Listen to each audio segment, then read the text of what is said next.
Hello friends, મારી YouTube channel કલ્પના home કિચનમાં આપનું સ્વાગત છે। આજે હું તમારી સાથે શેર કરીશ તરબૂચ અને દ્રાક્ષની ગુલ્ફી। તેના માટે આજે તરબૂચ છે તે આવું લાલ કલરનું લેવાનું છે।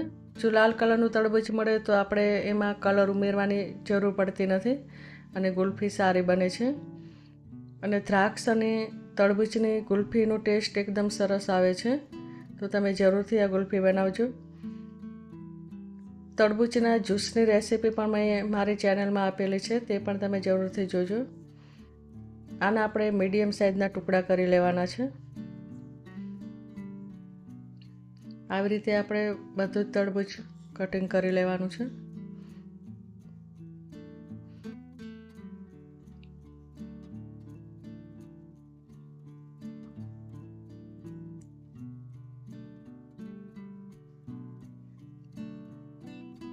તરબૂચ પાણીથી એકદમ ભરપૂર આવે છે અને દ્રાક્ષ પણ એના અંદર પણ પાણીથી ભરપૂર હોય છે, તો એને જે ખાટો અને મીઠો એકદમ ટેસ્ટ આવે છે ગુલ્ફીમાં।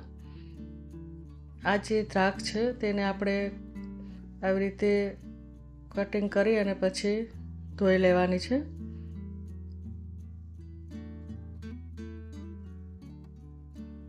હવે આપણે આ જે દ્રાક્ષ છે એ ધોઈ અને તરબૂચ અને દ્રાક્ષને મિક્સ કરીશું।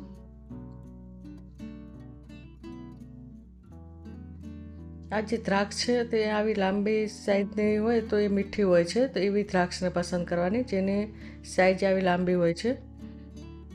આપણે હવે મિક્સર જારમાં આને પેસ્ટ બનાવવાની છે, આનું જ્યુસ બનાવી લેવાનું, પણ આમાં આપણે પાણી નથી ઉમેરવાનું।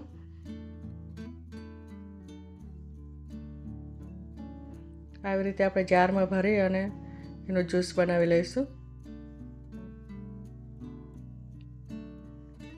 હવે આપણે અંદર ખાંડ ઉમેરવાની છે 100 ગ્રામ,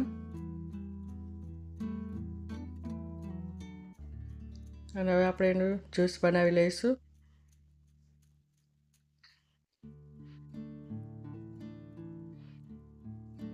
હવે આપણે આ જ્યુસ તૈયાર થઈ ગયો છે, તો આપણે એને ગાળણીમાં ગાળી લેવાનું છે। આવી રીતે ગાળણીમાં ગાળી લેવાનું છે।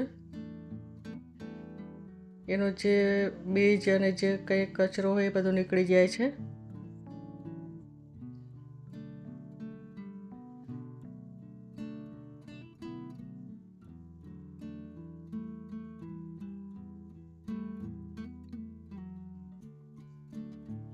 આના અંદર આપણે પાણીનો ઉપયોગ બિલકુલ કરવાનો નથી।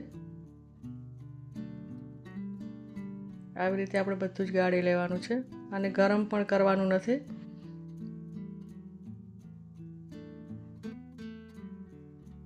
હવે આપણે આ જે જલજીરા છે એ જલજીરા ઉમેરીશું અંદર। 1 ચમચી આપણે જલજીરા ઉમેરવાનું છે। બીજા કોઈ પણ મસાલા આપણે ઉમેરવાના નથી।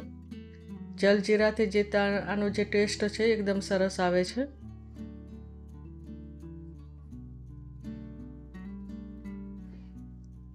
હવે આપણે એક કપમાં કાઢી લઈશું કે આપણે ગુલ્ફીના સ્ટેન્ડમાં આપણને ભરતા ફાવે।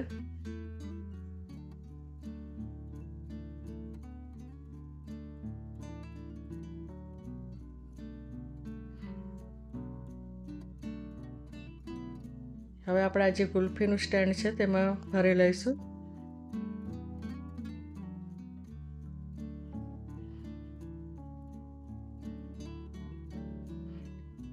સ્ટીલના ગ્લાસમાં પણ તમે ભરી શકો છો, અને આવું સ્ટેન્ડ હોય તો આ સ્ટેન્ડમાં ભરવાથી ગુલ્ફી સારી બને છે।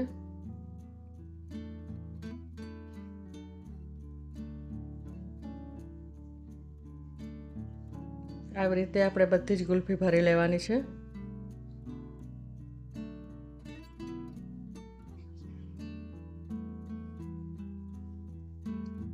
જો તરબૂચ લાલ હોય તો આવો ઓરિજિનલ કલર લાલ આવે છે, અને જો તરબૂચ થોડું ધોળવટો હોય તો એના અંદર આપણે કલર ઉમેરવો પડે છે, તો દેખાવમાં એકદમ સરસ લાગે છે ગુલ્ફી।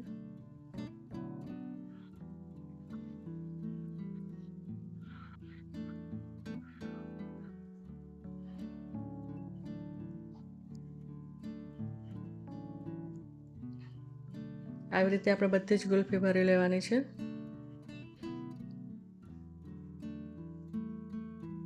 અને હવે આપણે બધા જ ઢાંકણા બંધ કરી દઈશું.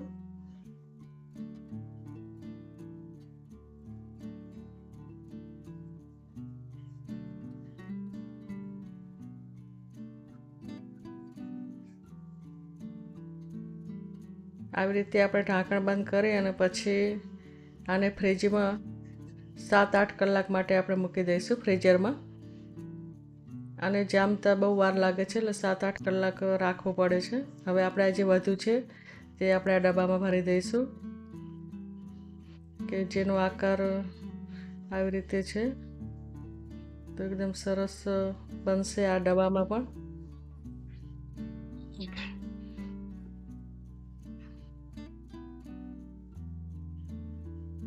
આવી રીતે આપણે ભરી અને આને પણ આપણે ફ્રીઝરમાં મૂકી દઈશું.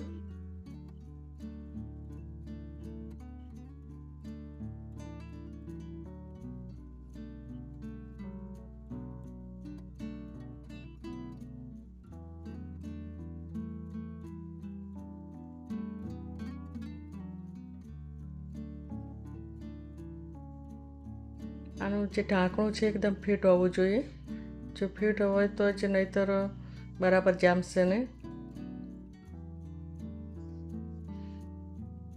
હવે આપણે આ જે ગુલ્ફી છે એ જામી ગઈ છે.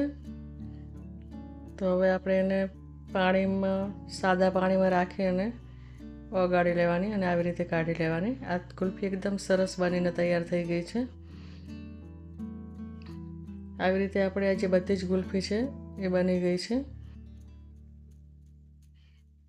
આવી રીતે તમે અલગ અલગ ફ્રૂટની પણ ગુલ્ફી બનાવી શકો છો. આ પણ આપણે જે ડબ્બામાં કરી હતી એ પણ ગુલ્ફી સરસ બની છે અને તેનો આકાર પણ સરસ આવ્યો છે. તો આને પણ તમે શરબત પણ બનાવીને પી શકો છો, ગ્લાસમાં એક ટુકડો ઉમેરીને. મારી આ રેસીપી પસંદ આવી હોય તો શેર કરજો, સબસ્ક્રાઈબ કરજો. અને હવે મળીશું બીજી રેસીપીમાં. ત્યાં સુધી બાય.